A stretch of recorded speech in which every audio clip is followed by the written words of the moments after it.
पुस्तक का नाम युग दृष्टा का जीवन दर्शन, वाङ्मय क्रमांक 1। विराट गायत्री परिवार एवं उसके संस्थापक संरक्षक। एक संक्षिप्त परिचय।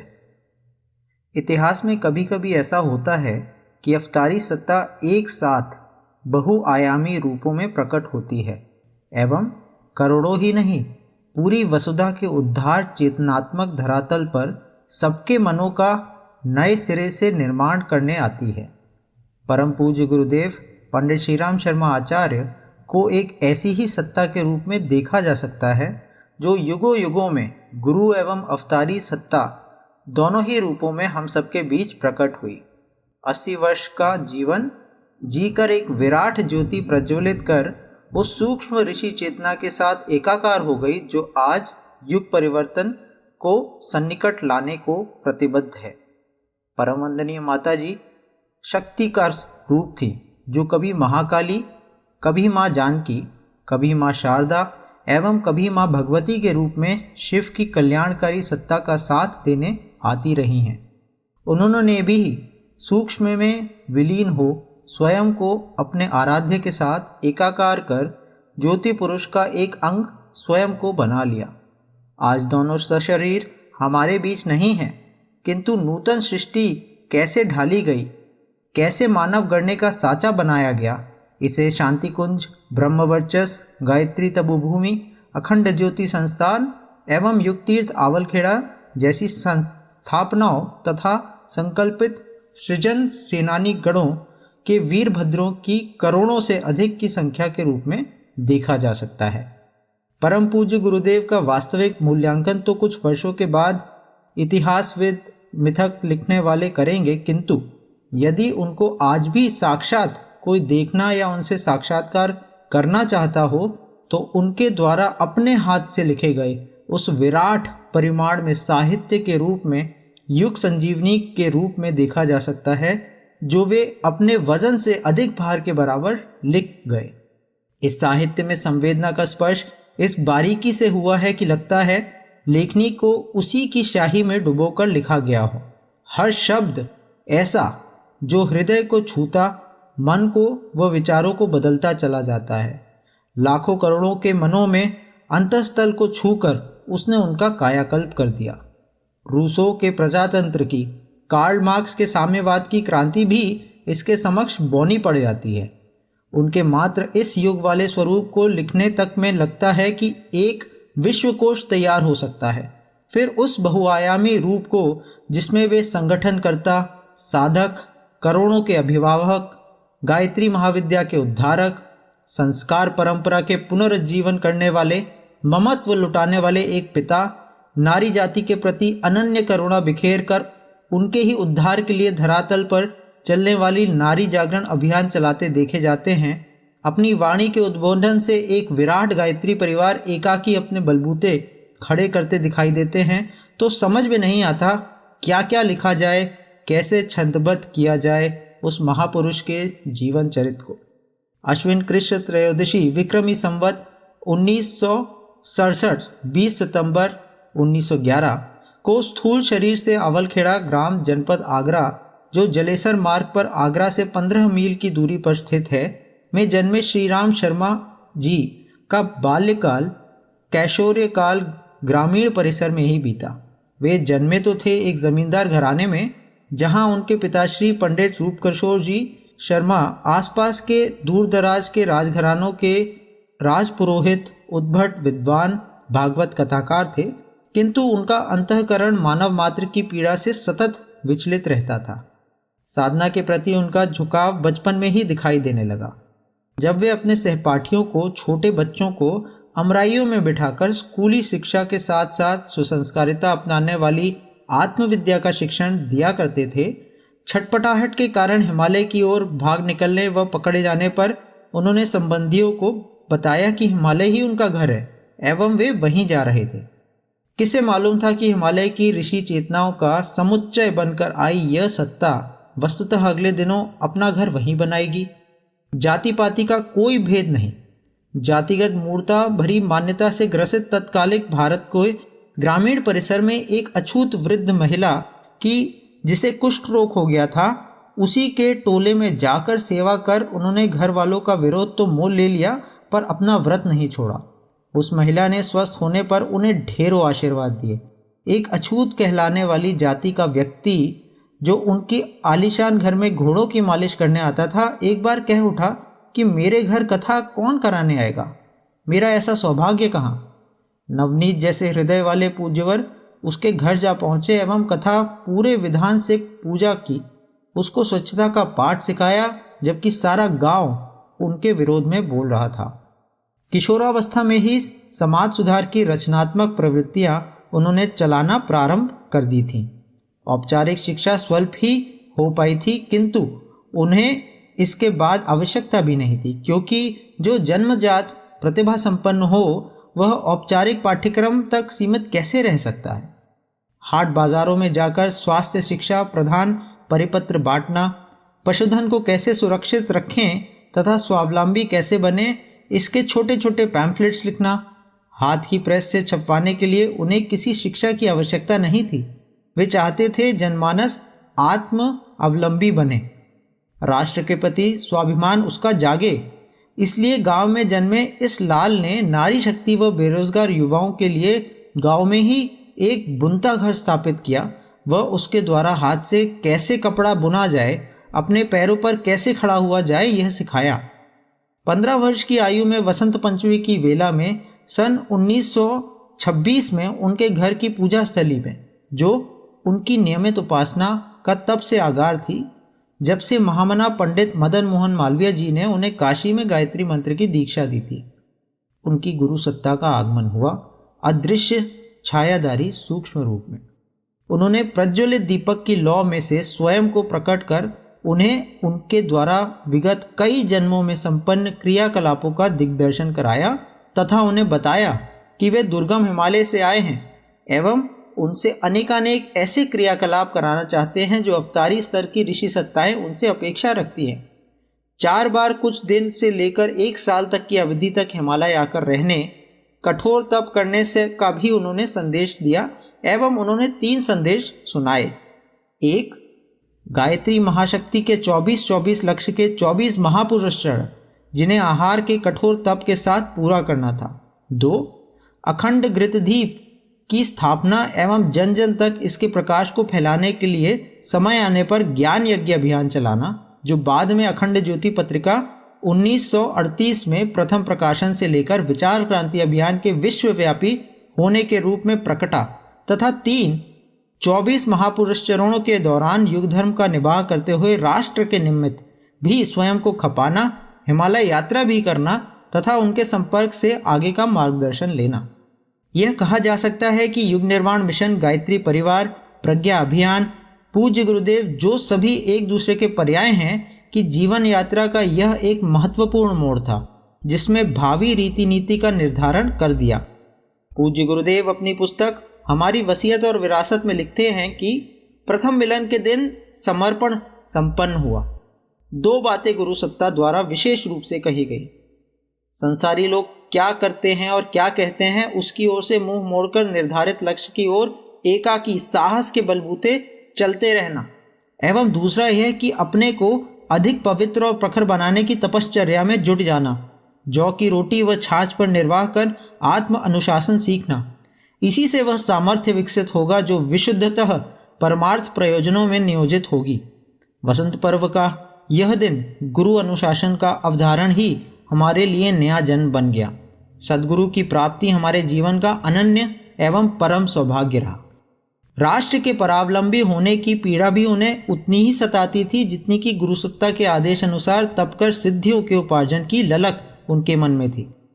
उनके इस असमंजस को गुरुसत्ता ने ताड़ कर परावाणी से उनका मार्गदर्शन किया कि युग धर्म की महत्ता व समय की पुकार देखकर सुनकर तुम्हें अन्य आवश्यक कार्यों को छोड़कर अग्निकांड में पानी लेकर दौड़ पड़ने की तरह आवश्यक कार्य भी करने पड़ सकते हैं। इसमें स्वतंत्रता संग्राम सेनानी के नाते संघर्ष करने का संकेत भी था। 1927 से 1933 का समय उनका एक सक्रिय स्वयं सेवक स्वतंत्रता सेनानी के रूप में बीता, जिसमें घरवालों के विरोध के बावजूद पैदल लंबा रास्ता पार करके वे आगरा के उस शिविर में पहुंचे जहां शिक्षण दिया जा रहा था।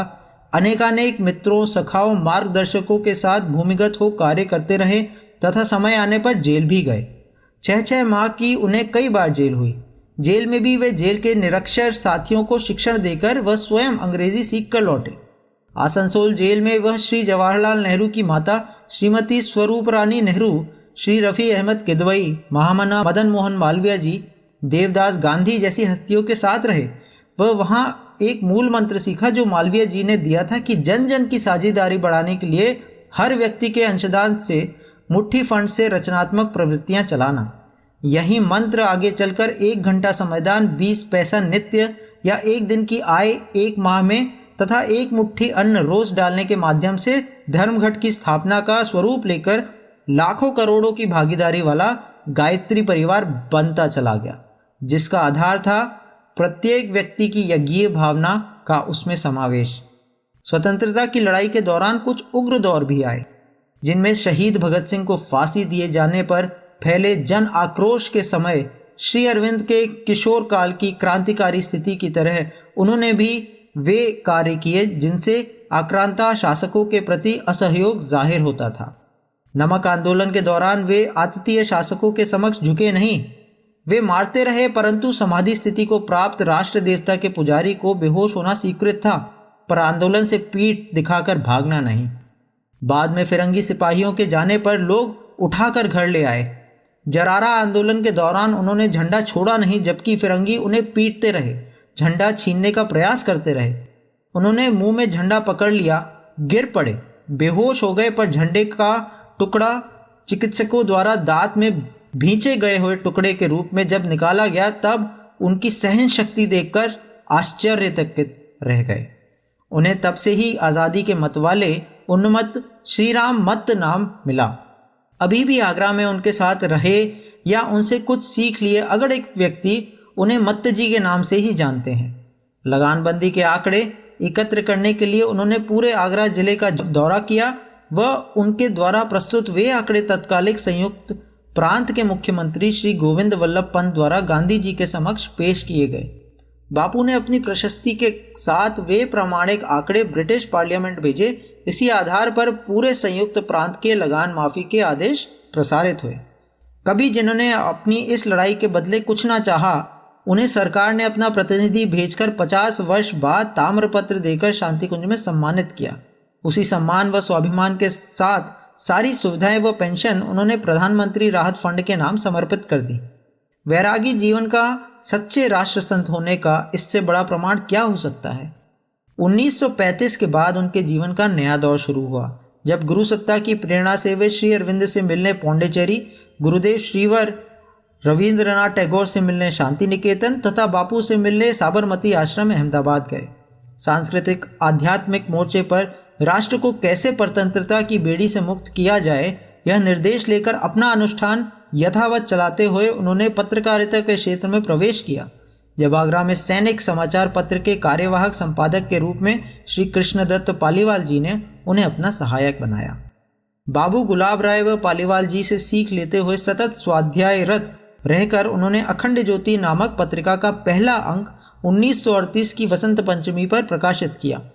प्रयास पहला था, जानकारियां कम थी, अतः पुनः सारी तैयारी के साथ विधिवत 1940 की जनवरी से उन्होंने परिजन के नाम पाती के साथ अपने हाथ से बने कागज पर पैर से चलने वाली मशीन से छापकर अखंड ज्योति पत्रिका का शुभारंभ किया, जो पहले तो 250 पत्रिका के रूप में निकली, किंतु क्रमशः उनके अध्यवसाय घर घर पहुंचाने, मित्रों तक पहुंचाने वाले उनके हृदय स्पर्शी पत्रों द्वारा बढ़ती नवयुग के मत्स्यावतार की तरह आज 10 लाख से भी अधिक संख्या में विभिन्न भाषाओं में छपती व 1 करोड़ से अधिक व्यक्तियों द्वारा पढ़ी जाती है। पत्रिका के साथ साथ मैं क्या हूँ जैसी पुस्तकों का लेखन आरंभ हुआ। स्थान बदला, आगरा से मथुरा आ गए। 2-3 घर बदलकर घिया मंडी में, जहाँ आज अखंड ज्योति संस्थान है, आ बसे। पुस्तकों का प्रकाशन व कठोर तपश्चर्या, ममत्व विस्तार तथा पत्रों द्वारा जन जन के अंतःस्थल को छूने की प्रक्रिया चालू रही। साथ देने आ गईं परम वंदनीय माताजी भगवती देवी शर्मा, जिन्हें भविष्य में अत्यधिक महत्वपूर्ण भूमिका अपने आराध्य इष्ट गुरु के लिए निभानी थी।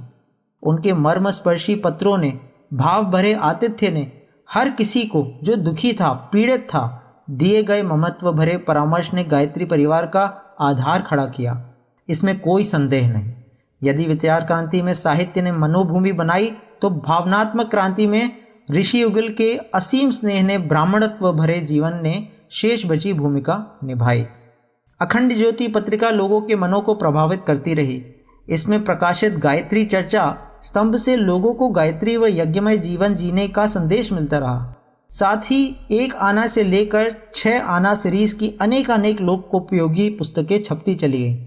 इस बीच हिमालय से बुलावे भी आए, अनुष्ठान भी चलता रहा, जो पूरी विधि विधान के साथ 1953 में गायत्री तपोभूमि की स्थापना 108 कुंडी यज्ञ व उनके द्वारा दी गई प्रथम दीक्षा के साथ संपन्न हुआ। गायत्री तपोभूमि की स्थापना के निमित्त धन की आवश्यकता पड़ी तो परम वंदनीय माताजी ने, जिन्होंने हर कदम पर अपने आराध्य का साथ निभाया, अपने सारे जेवर बेच दिए। पूज्यवर ने जमींदारी के बॉन्ड बेच दिए एवं जमीन लेकर अस्थायी स्थापना कर दी गई। धीरे धीरे उदार चेताओं के माध्यम से गायत्री तपोभूमि एक साधना पीठ बन गई। 2400 तीर्थों का जल व रच की स्थापना वहां की गई। 2400 करोड़ गायत्री मंत्र लेखन वहां स्थापित हुए। अखंड अग्नि हिमालय की एक अति पवित्र स्थान से लाकर स्थापित की गई, जो अभी तक यहाँ यज्ञशाला में जल रही है। 1941 से 1971 तक का समय परम पूज्य गुरुदेव की गायत्री तपोभूमि अखंड ज्योति संस्थान में सक्रिय रहने का समय है। 1956 में नरमेद यज्ञ, 1957 में सहस्त्र कुंडी यज्ञ करके लाखों गायत्री साधकों को एकत्र कर उन्होंने गायत्री परिवार का बीजारोपण कर दिया। कार्तिक पूर्णिमा 1958 में आयोजित इस कार्यक्रम में 10 लाख व्यक्तियों ने भाग लिया। इन्हीं के माध्यम से देश भर में प्रगतिशील गायत्री परिवार की 10,000 से अधिक शाखाएं स्थापित हो गईं। संगठन का अधिकाधिक कार्यभार पूज्यवर परम वंदनीय माताजी पर सौंपते चले गए एवं 1959 में पत्रिका का संपादन उन्हें देकर 2.25 वर्ष के लिए हिमालय चले गए, जहां उन्हें गुरुसत्ता से मार्गदर्शन लेना था, तपोवन नंदनवन में ऋषियों से साक्षात्कार करना था तथा गंगोत्री में रहकर आर्ष ग्रंथों का भाष्य करना था। तब तक वे गायत्री महाविद्या पर विश्वकोश स्तर की रचना गायत्री महाविज्ञान के 3 खंड लिख चुके थे, जिसके अब तक प्रायः 35 संस्करण छप चुके हैं। हिमालय से लौटते ही उन्होंने महत्वपूर्ण निधि के रूप में वेद, उपनिषद, स्मृति, आरण्यक, ब्राह्मण, योग वशिष्ठ, मंत्र महाविज्ञान, तंत्र महाविज्ञान जैसे ग्रंथों को प्रकाशित कर देश संस्कृति की मूल थाती को पुनर्जीवन किया। परम वंदनीय माताजी ने उन्हीं वेदों को पूज्यवर की इच्छा अनुसार 1991 से 92 में विज्ञान सम्मत आधार देकर पुनर्मुद्रित कराया एवं आज घर घर में स्थापित हैं। युग निर्माण योजना व युग निर्माण सत्संकल्प के रूप में मिशन का घोषणा पत्र 1963 में प्रकाशित हुआ। तपोभूमि एक विश्वविद्यालय का रूप लेती चली गई तथा अखंड ज्योति संस्थान एक तपपूत की निवास स्थली बन गया, जहां रहकर अपनी शेष तप साधना पूरी की थी, जहां से गायत्री परिवार का बीज डाला गया था। तपोभूमि में विभिन्न शिविरों का आयोजन किया जाता रहा। पूज्यवर स्वयं छोटे बड़े जन सम्मेलनों के द्वारा विचार क्रांति की पृष्ठभूमि बनाते रहे। पूरे देश में 1970-71 में 1008 कुंडी यज्ञ आयोजित हुए। स्थायी रूप से विदाई लेते हुए एक विराट सम्मेलन जून 1971 में परिजनों को विशेष कार्यभार सौंप परम वंदनीय माताजी को शांति कुंज हरिद्वार में अखंड दीप के समक्ष तप हेतु छोड़कर स्वयं हिमालय चले गए। 1 वर्ष बाद वे गुरुसत्ता का संदेश लेकर लौटे एवं अपनी आगामी 20 वर्ष की क्रिया पद्धति बताई। ऋषि परंपरा का बीजारोपण, प्राण प्रत्यावर्तन, संजीवनी विकल्प साधनों, सत्रों का मार्गदर्शन जैसे कार्य उन्होंने शांति कुंज में संपन्न किए। सर्वाधिक महत्वपूर्ण स्थापना अपनी हिमालय की इस यात्रा से लौटने के बाद ब्रह्मवर्चस्व शोध संस्थान में की थी, जहां विज्ञान और आध्यात्म के समन्वयात्मक प्रतिपादनों पर शोध कर एक नए धर्म, वैज्ञानिक धर्म के मूलभूत आधार रख जाने थे। इस संबंध में पूज्यवर ने विराट परिमाण में साहित्य लिखा। अदृश्य जगत के अनुसंधान से लेकर मानव की प्रसुप्त क्षमता के जागरण तक, साधना से सिद्धि एवं दर्शन विज्ञान के तर्क, तथ्य, प्रमाण के आधार पर प्रस्तुतिकरण किए। इसके लिए एक विराट ग्रंथागार बना व एक सुसज्जित प्रयोगशाला। वनौषधि उद्यान भी लगाया गया तथा जड़ी बूटी यज्ञ विज्ञान तथा मंत्र शक्ति पर प्रयोग हेतु साधकों पर परीक्षण प्रचुर परिमाण में किए गए। निष्कर्षों में प्रमाणित किया गया कि ध्यान साधना, मंत्र चिकित्सा व यज्ञोपैथी एक विज्ञान सम्मत विधा है। गायत्री नगर क्रमशः एक तीर्थ संजीवनी विद्या के प्रशिक्षण का अकेडमी का रूप लेता चला गया एवं जहां 9-9 दिन के साधना प्रधान एक माह के कार्यकर्ता निर्माण हेतु युगशिल्पी सत्र संपन्न होने लगे। कार्य क्षेत्र में विस्तार हुआ। स्थान स्थान पर शक्तिपीठें विनिर्मित हुईं, जिनके निर्धारित क्रियाकलाप से सुसंस्कारिता व आस्तिकता संवर्धन एवं जन जागृति के केंद्र बनना। ऐसे केंद्र जो 1980 में बनना आरंभ हुए थे, प्रज्ञा संस्थान, शक्तिपीठ, प्रज्ञा मंडल, स्वाध्याय मंडल के रूप में पूरे देश व विश्व में फैलते चले गए। 76 देशों में गायत्री परिवार की शाखाएं फैल गईं। 4600 से अधिक भारत में निज के भवन वाले संस्थान विनिर्मित हो गए। वातावरण गायत्रीमय होता चला गया। परम पूज्य गुरुदेव ने सूक्ष्मीकरण में प्रवेश कर 1985 में ही 5 वर्ष के अंदर अपने सारे क्रियाकलापों को समेटने की घोषणा कर दी। इस बीच कठोर तप साधना का मिलना जुलना कम कर देना तथा क्रमशः क्रियाकलाप परम वंदनीय माताजी को सौंप दिए। राष्ट्रीय एकता सम्मेलनों, विराट दीप यज्ञों के रूप में नूतन विधा को जन जन तक सौंपकर राष्ट्र देवता की कुंडलिनी जगाने हेतु उन्होंने अपने स्थूल शरीर छोड़ने व सूक्ष्म समाने की, विराट से विराटतम होने की घोषणा कर गायत्री जयंती 2 जून 1990 को महाप्रयाण किया। सारी शक्ति वे परम वंदनीय माताजी को दे गए। वह अपने व माताजी के बाद संघ शक्ति की प्रतीक लाल मशाल को ही इष्ट आराध्य मानने का आदेश देकर ब्रह्म बीज से विकसित ब्रह्म कमल की सुवास को देव संस्कृति दिग्विजय अभियान के रूप में आरंभ करने का माताजी को निर्देश दे गए। एक विराट श्रद्धांजलि समारोह व शपथ समारोह जो हरिद्वार में संपन्न हुए, में लाखों व्यक्तियों ने अपना समय समाज के नवनिर्माण, मनुष्य में देवत्व के उदय व धरती पर स्वर्ग लाने का गुरुसत्ता का नारा साकार करने के निमित्त देने की घोषणा की। परम वंदनीय माताजी द्वारा भारतीय संस्कृति को विश्वव्यापी बनाने, गायत्री रूपी संजीवनी घर घर पहुंचाने के लिए पूज्य वर द्वारा आरंभ किए हुए युग संधि महापुरुषचरण की प्रथम व द्वितीय पूर्णाहुति तक विराट अश्वमेध महायज्ञों की घोषणा की गई। वातावरण के परिशोधन, सूक्ष्म जगत के नवनिर्माण एवं सांस्कृतिक व वैचारिक क्रांति ने सारी विश्व वसुधा को गायत्री व यज्ञमय वासंती उल्लास से भर दिया। स्वयं परम वंदनीय माताजी ने अपनी पूर्व घोषणा अनुसार 4 वर्ष तक परिजनों का मार्गदर्शन कर 16 यज्ञों का संचालन स्थूल शरीर से किया व फिर भाद्रपद पूर्णिमा 19 सितंबर 1994 महालय श्राद्धारंभ वाली पुण्य वेला में अपने आराध्य के साथ एकाकार हो गई। उनके महाप्रयाण के बाद दोनों ही सत्ताओं के सूक्ष्म में एकाकार होने के बाद मिशन की गतिविधियां कई गुना बढ़ती चली गईं एवं जयपुर के प्रथम अश्वमेध यज्ञ नवंबर 92 से लेकर 26वें अश्वमेध यज्ञ शिकागो USA जुलाई 95 तक प्रज्ञावतार का प्रत्यक्ष रूप सबको देखने लगा।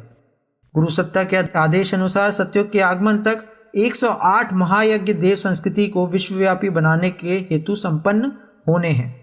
युग संधि महापुरुषचरण की अंतिम पूर्णाहुति उसी के बाद होगी। प्रथम पूर्णाहुति नवंबर 1995 में कार्तिक पूर्णिमा के अवसर पर युग पुरुष पूज्यवर की जन्मभूमि आवलखेड़ा में मनाई गई। उनके द्वारा लिखे गए समग्र साहित्य के वाङ्मय का जो 108 खंडों में फैला हुआ है, विमोचन भी यहीं संपन्न हुआ। विनम्रता एवं ब्राह्मणत्व की कसौटी पर खरे उतरने वाले वरिष्ठ प्रज्ञापुत्र ही उनके उत्तराधिकारी कहे जाएंगे। यह गुरुसत्ता का उद्घोष था एवं इस क्षेत्र में बढ़ चढ़कर आदर्शवादी प्रतिस्पर्धा करने वाले अनेकानेक परिजन अब उनके स्वप्नों को साकार करने आगे आ रहे हैं। हम बदलेंगे, युग बदलेगा का उद्घोष दिग्दांत तक फैल रहा है एवं 21वीं सदी उज्जवल भविष्य सतयुग की वापसी का स्वप्न साकार होता चला जा रहा है। यह स्पष्ट दिखाई दे रहा है।